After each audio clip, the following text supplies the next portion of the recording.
வணக்கம். இது உரிமைக்குரல் கொண்டு வரும் இலங்கையின் இன்றைய நாளுக்கான தலைப்புச் செய்திகள். இலங்கையில் திடீரென மாறுபடும் வானிலை, ஆபத்தில் சிறுவர்கள், வெளியான எச்சரிக்கை. 27 வயதுடைய இளைஞனுக்கு நேர்ந்த சோகம், அடித்து படுகொலை, தீவிரமாக தொடரும் விசாரணை. இலங்கை கடற்பரப்பில் விபத்துக்குள்ளான படகு, பயணித்தவர்களின் நிலை என்ன, வெளியான அதிர்ச்சி தகவல். பாடசாலை புத்தகங்களை விற்ற சம்பவம், போலீசார் எடுத்த தீவிர விசாரணை, 5 பேர் விளக்கமறியலில்.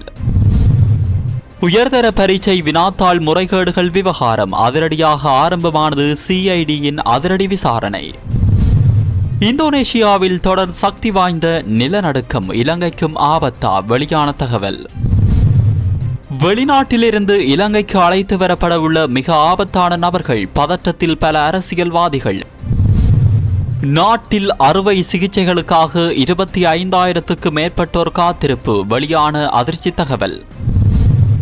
அவை எமது தலைப்புச் செய்திகள். இனி தொடர்பென விரிவான செய்திகளுக்குள் செல்லும் முன்னர் நீங்கள் எமது செய்தி சேவைக்கு புதியவர் என்றால் இப்போது எமது செய்தி தளத்தை சப்ஸ்கிரைப் செய்து இணைந்திருங்கள். நாட்டின் பல பகுதிகளில் நிலவும் அதிக வெப்பநிலையும் சில பகுதிகளில் தொடர்ச்சியாக பெய்து வரும் பலத்த மழையும் காரணமாக சிறுவர்களிடையே பல்வேறு உடல்நல பிரச்சனைகள் ஏற்படக்கூடிய அபாயம் அதிகரித்துள்ளதாக சிறுவர் நல வைத்திய நிபுணர் தீபால் பெரேரா தெரிவித்துள்ளார். அதிக வெப்பமான காலநிலையால் சிறுவர்கள், பெரியவர்கள் மற்றும் கர்ப்பிணி தாய்மார்கள் நீர்ச்சத்து இழப்புக்கு உள்ளாகக்கூடிய வாய்ப்புகள் அதிகம் என்பதால் போதுமான அளவு நீரை அருந்துவது அவசியம் என அவர் சுட்டிக்காட்டியுள்ளார். குறிப்பாக வயதானவர்கள் தினமும் போதுமான அளவு நீரை அருந்துவதுடன் சிறுவர்களுக்கு அவர்களின் வயது மற்றும் உடல் எடைக்கு ஏற்ற வகையில் இயற்கையான குளிர்பானங்களை வழங்க பெற்றோர் கவனம் செலுத்த வேண்டும் என்றும் அவர் அறிவுறுத்தியுள்ளார். நீண்ட காலமாக உடலுக்கு தேவையான அளவு நீர் கிடைக்காத நிலையில் சிறுநீரகங்கள் உள்ளிட்ட உடல் உறுப்புகளின் செயல்பாடுகள் பாதிக்கப்படக்கூடிய வாய்ப்புகள் காணப்படுவதாகவும் வைத்தியர் தெரிவித்துள்ளார். மேலும் போதுமான நீரை அருந்தாமல் வெப்பமான சூழலில் நீண்ட நேரம் இருப்பது அல்லது திறந்தவெளி நடவடிக்கைகள் ஈடுபடுவது உடல் வெப்பநிலை அதிகரிப்பு, மயக்கம் உள்ளிட்ட உடல்நல பிரச்சனைகளை ஏற்படுத்தக்கூடும் எனவும் அவர் இதன்போது எச்சரித்துள்ளார். எனவே வீட்டை விட்டு வெளியே செல்லும் போது நீர் போத்தல் ஒன்றை உடன் எடுத்து செல்லுமாறும் அவர் கேட்டுக் கொண்டுள்ளார். இதேவேளை தற்போதைய காலநிலை மாற்றங்களால் வயிற்றுப்போக்கு போன்ற நோய்கள் பரவும் அபாயமும் அதிகரித்துள்ளதால் சிறுவர்களுக்கு சுத்தமான குடிநீரையும் சுகாதாரமான முறையில் தயாரிக்கப்பட்ட உணவுகளையும் வழங்குவதில் பெற்றோர் கூடுதல் கவனம் செலுத்த வேண்டும் என்றும் அவர் தெரிவித்துள்ளார். செயற்கை பானங்கள் மற்றும் அதிகளவு நொறுக்கு தீனிகளை வழங்குவதை தவிர்த்து எலுமிச்சை பானம், தோடம்பழம், இளநீர், கஞ்சி மற்றும் சூப் போன்ற சத்தான திரவ உணவுகளை வழங்குவது சிறந்தது என்றும் அவர் வலியுறுத்தியுள்ளார். அத்துடன் சிறுவர்கள் நீண்ட நேரம் கைபேசிகளை பயன்படுத்துவதை தவிர்த்து வயதுக்கேற்ற உடற்பயிற்சிகள் மற்றும் வெளிப்புற செயல்பாடுகளில் பாதுகாப்பான முறையில் ஈடுபடுவதற்கு பெற்றோர் ஊக்குவிக்க வேண்டும் என்றும் சிறுவர் நல வைத்திய நிபுணர் தீபால் பெரேரா அறிவுறுத்தியுள்ளார். இந்த ஆண்டு சிறுபோகத்தில் நாடளாவிய ரீதியில் விவசாயிகளுக்கு உர மானியமாக சுமார் 1426 மில்லியன் ரூபாய் வழங்குவதற்கான அனைத்து ஏற்பாடுகளும் செய்யப்பட்டுள்ளதாக விவசாய அபிவிருத்தி ஆணையாளர் நாயகம் தெரிவித்துள்ளார். இதன்படி சிறுபோகத்தில் 4,74,068 ஹெக்டேர் நிலப்பரப்பில் நெற்பயிர் செய்கையை மேற்கொண்ட 7,28,185 விவசாயிகளும் 6,440 ஹெக்டேர் நெல் நிலங்களில் ஏனைய களப்பயிர்களை பயிரிட்ட 14,677 விவசாயிகளும் இந்த மானியத்தின் மூலம் பயனடைய உள்ளனர். சிறுபோகத்தின் ஆரம்பத்திலேயே விவசாயிகளுக்கு வழங்கப்படும் உர மானியத்தை அதிகரிப்பதற்கு அரசாங்கம் நடவடிக்கை எடுத்திருந்தது. அதன்படி நெல் நிலங்களில் ஏனைய கள பயிர்ச்செய்கைகளை பயிரிடுவதற்காக வழங்கப்பட்டு வந்த ஹெக்டேருக்கான மானியம் 15,000 ரூபாவிலிருந்து 18,000 ரூபாவாக அதிகரித்துள்ளதாக விவசாய அபிவிருத்தி ஆணையாளர் நாயகம் தெரிவித்துள்ளார். இதேவேளை சந்தையில் உர தட்டுப்பாடு ஏற்படுவதை தடுப்பதுடன் உரங்களின் விலை அதிகரிப்பினால் விவசாயிகளுக்கு ஏற்படும் பொருளாதார சுமையை குறைக்கும் வகையில் விசேட வேலை திட்டம் ஒன்று நடைமுறைப்படுத்தப்பட்டுள்ளது. இதன் கீழ் நாடளாவிய ரீதியில் இயங்கும் 566 விவசாய சேவை மையங்களூடாக 50 கிலோகிராம் எடையுள்ள யூரியா உர மூட்டை ஒன்றை 10,200 ரூபாவுக்கு விவசாயிகளுக்கு வழங்குவதற்கான நடவடிக்கைகள் முன்னெடுக்கப்பட்டுள்ளன. இதன் மூலம் சிறுபோக விவசாயிகளுக்கு தேவையான உரத்தை சலுகை விலையில் பெற்றுக்கொள்வதற்கான வாய்ப்பு ஏற்படுத்தப்பட்டுள்ளதுடன் பயிர் செய்கை செலவை குறைத்து விவசாய உற்பத்தியை ஊக்குவிப்பதற்கும் அரசாங்கம் நடவடிக்கை எடுத்துள்ளதாக தெரிவிக்கப்பட்டுள்ளது.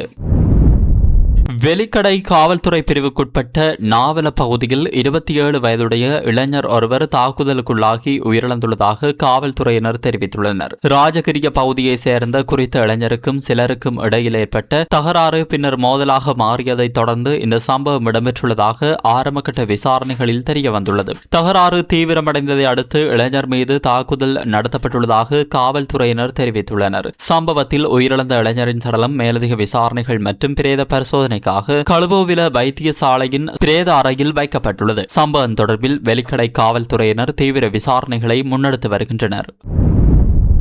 மொரட்டுவை அங்குலானை கடற்பரப்பில் கடற்படைக்கு சொந்தமான டோரா ரக படகொன்று விபத்துக்குள்ளாகியுள்ளதாக கடற்படை ஊடக பேச்சாளர் தெரிவித்துள்ளார். விபத்தில் சிக்கியவர்களில் 11 பேர் பாதுகாப்பாக மீட்கப்பட்டுள்ளதுடன் ஒருவர் காணாமல் போயுள்ளதாகவும் தெரிவிக்கப்பட்டுள்ளது. மீட்கப்பட்டவர்களில் 8 பேர் மேலதிக சிகிச்சைக்காக வைத்தியசாலையில் அனுமதிக்கப்பட்டுள்ளதாக கடற்படை ஊடக பேச்சாளர் குறிப்பிட்டுள்ளார். இந்த நிலையில் காணாமல் போனோரை தேடும் நடவடிக்கைகள் தீவிரப்படுத்தப்பட்டுள்ளன. தேடுதல் மற்றும் கண்காணிப்பு நடவடிக்கைகளுக்கு உதவும் வகையில் விமானப்படைக்கு சொந்தமான MJ-17 ரக உலங்கு வானூர்தி மற்றும் பெல் 412 ரக உலங்கு வானூர்தி ஆகியன குறித்த கடற்பரப்புக்கு அனுப்பி வைக்கப்பட்டு தேடுதல் நடவடிக்கைகள் என்றும் மேற்கொள்ளப்பட்டு வருவதாக கூறப்படுகிறது.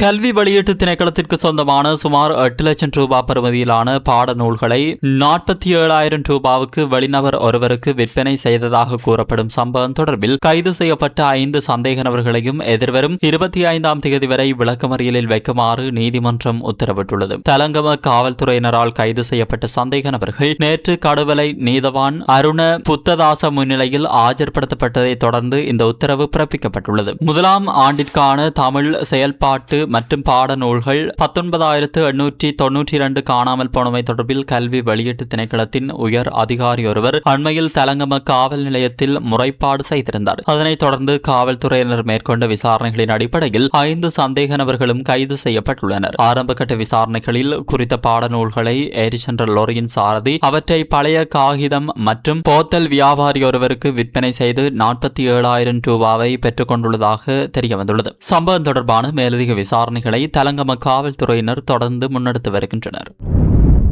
அம்பாந்தோட்டை பகுதியில் அமைந்துள்ள உயர்தர பரீட்சை வினாத்தாள் ஒருங்கிணைப்பு மையத்தில் இடம்பெற்றதாக கூறப்படும் வினாத்தாள் முறைகேடு தொடர்பில் குற்றப்புலனாய்வு திணைக்களம் விசாரணைகளை ஆரம்பித்துள்ளது. குறித்த சம்பவம் தொடர்பான விசாரணைகள் தற்போது குற்றப்புலனாய்வு திணைக்களத்திடம் ஒப்படைக்கப்பட்டுள்ளதாக கல்வி உயர்கல்வி பிரதி அமைச்சர் மதுர செனவிரட்ன தெரிவித்துள்ளார். வினாத்தாள் பொதிகள் திறந்த நிலையில் காணப்பட்டதாக தெரிவிக்கப்பட்ட போதிலும் இதுவரை மேற்கொள்ளப்பட்ட விசாரணைகளில் எந்தவொரு வினாத்தாளும் கசிந்தமைக்கான உறுதியான ஆதாரங்கள் கிடைக்கவில்லை எனவும் பிரதி அமைச்சர் மேலும் குறிப்பிட்டுள்ளார். சம்பவம் தொடர்பில் பரீட்சைகள் திணைக்களம் மற்றும் காவல்துறையினரும் ஆரம்பகட்ட விசாரணைகளை முன்னெடுத்திருந்தனர். இதேவேளை கல்வி பொதுத்தராதர உயர்தர பரீட்சை தொடர்பில் இதுவரை எந்தவொரு பாதிப்பும் அல்லது முறைகேடும் பதிவாகவில்லை என கல்வி அமைச்சு தெரிவித்துள்ளது. மேலும் உயர்தர பரீட்சை நடவடிக்கைகள் திட்டமிட்டபடி சுமூகமாக நடைபெற்று வருவதாகவும் கல்வி அமைச்சு உறுதிப்படுத்தியுள்ளமையும் குறிப்பிடத்தக்கது.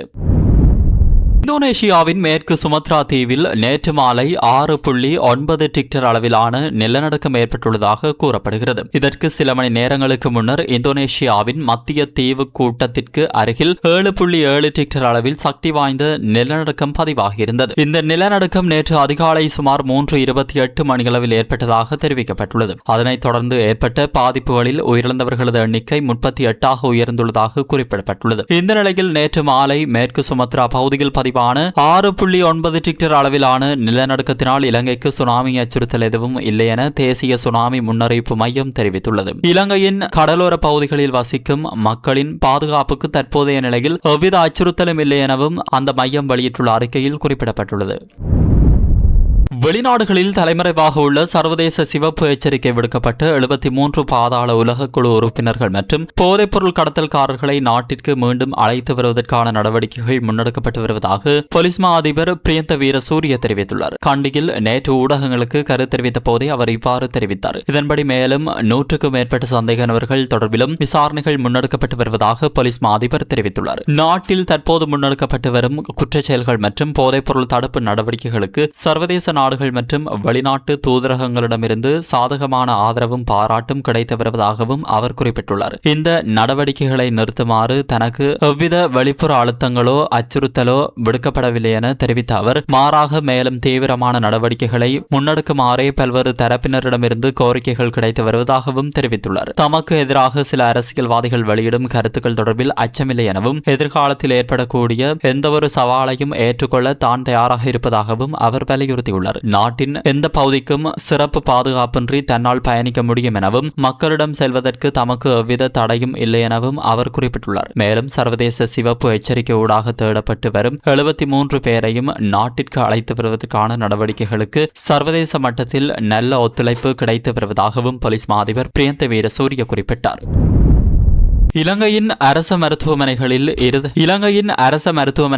இருதய அறுவை சிகிச்சைகள், ஏனைய முக்கிய சத்திர சிகிச்சைகள் மற்றும் அத்தியாவசிய மருத்துவ பரிசோதனைகளுக்காக 25,000க்கும் மேற்பட்ட நோயாளர்கள் காத்திருப்பு பட்டியலில் உள்ளதாக தகவல்கள் தெரிவிக்கின்றன. அரச சுகாதாரத்துறையில் அதிகரித்து வரும் காத்திருப்பு பட்டியல் நெருக்கடியை குறைப்பதற்கு அரசாங்கம் முன்னெடுத்து வரும் நடவடிக்கைகள் போதுமானதாக இல்லை என மருத்துவ மற்றும் சிவில் உரிமைகளுக்கான மருத்துவர்களின் தொழிற்சங்க கூட்டமைப்பின் தலைவர் நிபுணத்துவ மருத்துவர் சமல் சஞ்சீவ தெரிவித்தார். கொழும்பில் நடைபெற்ற ஊடகவியலாளர் சந்திப்பில் கருத்து வெளியிட்ட அவர், சில இருதய அறுவை சிகிச்சைகளுக்கான காத்திருப்பு காலம் 2029 ஆண்டு வரை நீடித்துள்ளதாகவும் குறிப்பிட்டுள்ளார். அரச மருத்துவமனைகளில் காத்திருப்பு பட்டியலை குறைப்பதற்காக ஜனாதிபதி நிதியத்திலிருந்து நிதி ஒதுக்கப்படும் என அரசாங்கம் அறிவித்திருந்த போதிலும் அந்த திட்டம் எதிர்பார்த்த அளவில் நடைமுறைப்படுத்தப்படவில்லை எனவும் அவர் குறிப்பிட்டுள்ளார். நீண்டகாலமாக சிகிச்சைக்காக காத்திருக்கும் நோயாளர்களில் தனியார் மருத்துவமனைகளில் அதிக செலவில் சிகிச்சை பெற முடியாத குறைந்த வருமானம் கொண்டவர்கள் அதிகளவில் பாதிக்கப்படுவதாகவும் நிபுணத்துவ மருத்துவர் தெரிவித்துள்ளார். இந்த பிரச்சினைக்கு தீர்வாக ஜனாதிபதி நிதியத்தின் மூலம் வழங்கப்படும் நிதி ஒதுக்கீட்டை அதிகரித்து அரச மருத்துவமனைகளில் காத்திருக்கும் நோயாளர்கள் குறிப்பிட்ட கட்டண அடிப்படையில் தனியார் மருத்துவமனைகளில் சிகிச்சை பெறுவதற்கான வாய்ப்பை ஏற்படுத்தலாம் என அவர் முன்மொழிந்துள்ளார். அதேவேளை அரச மருத்துவமனைகளில் பணியாற்றும் மருத்துவர்கள் மற்றும் சுகாதார பணியாளர்களுக்கு மேலதிக சேவைக்கான உரிய கொடுப்பனவுகளை வழங்கி நாளாந்தம் மேற்கொள்ளப்படும் அறுவை சிகிச்சைகளின் எண்ணிக்கையை அதிகரிக்க நடவடிக்கை எடுக்க முடியும் என்றும் அவர் குறிப்பிட்டுள்ளார். நீண்டகால அடிப்படையில் இந்த பிரச்சினைக்கு தீர்வு காண சிறப்பு மருத்துவ பயிற்சி பெற்ற மருத்துவர்களின் எண்ணிக்கையை அதிகரிப்பதுடன் மருத்துவமனைகளின் வசதிகளை விரிவுபடுத்தி அறுவை சிகிச்சைகள் மற்றும் அத்தியாவசிய மருத்துவ பரிசோதனைகளுக்கு தேவையான உபகரணங்களை போதுமான அளவில் வழங்க வேண்டும் என்றும் நிபுணத்துவ மருத்துவர் சமல் சஞ்சீவ மேலும் வலியுறுத்தியுள்ளார். இத்துடன் இன்றைய நாளுக்கான தலைப்புச் செய்திகள் நிறைவடைகின்றன. தொடர்ந்தும் உரிமைக்குரலோடு இணைந்திருங்கள்.